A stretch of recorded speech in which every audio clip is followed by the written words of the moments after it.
What is up, YouTube? My name is Brad and I am a slow runner. I started this channel so you can follow along my running journey as I progress and hopefully don't get injured. I am not a 3-hour marathoner like all the other YouTube runners. I am slow and I'm just starting out. So what have I been running? In the fall, I started doing the Couch to 5K training plan. I did a bad job of it. I did the beginning, I skipped ahead. I did a couple of long runs, long being 20, 25 minutes, and then I struggled through a turkey trot 5K running just over 12 minutes a mile. But I did run the whole thing successfully, which was the goal.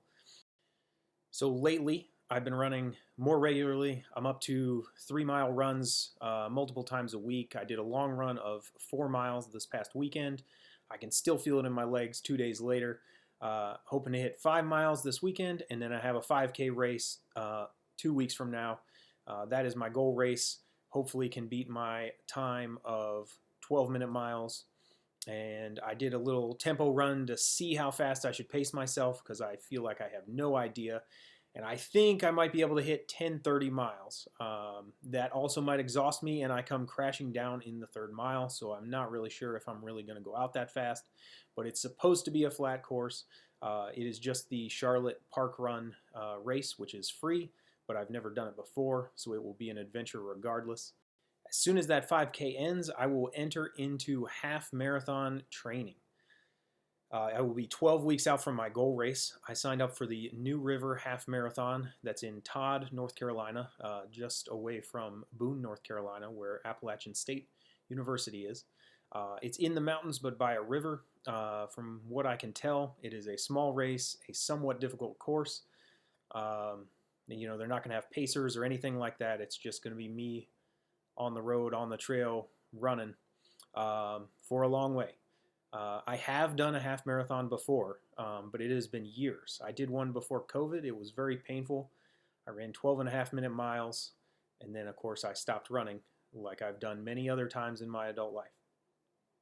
This time, I hope to continue running after I do the half marathon and train for maybe some 5Ks in the summer, maybe another half marathon in the fall.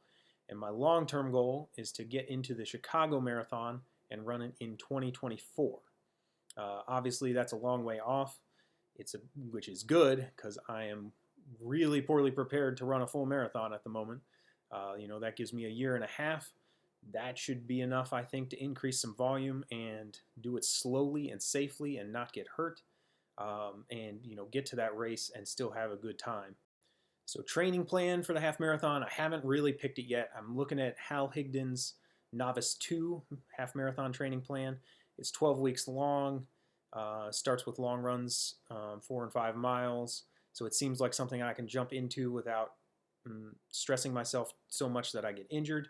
And then it increases, a little bit each week like all this training plans do, with a long run of 12 miles the week before the race. I'm not so intimidated by the half marathon distance. I know I can finish that distance if I train properly. It just might hurt, and I might end up doing some walking if my training plan doesn't work out. So I do need to do some research into some other plans. I know there are some cool adaptive training plans now. There's the Run with Hal app, which uses that base training plan and then modifies it based on your performance or if you miss any training runs. So I think those dynamic plans are very cool, but I'm not sure that's what I really need. I like the structure of a fixed 12-week plan. I like that the adaptive plans would change if I miss a workout or don't perform as expected, right? That might help me avoid injury, but I'm really worried that the app will move dates around, move runs around when I really need to be progressing on a very fixed scale in order to be prepared to run that race on that particular day. Well, that is it for this first video. Thanks for joining me. I hope you stick around. Feel free to hit that like or subscribe button. I'll report back in a week and tell you how prepared I am for the 5K. Should be after my 5-mile long run, and then the 5K would be that following Saturday. So I'm getting pretty excited, but I'm getting nervous too. We'll see what happens.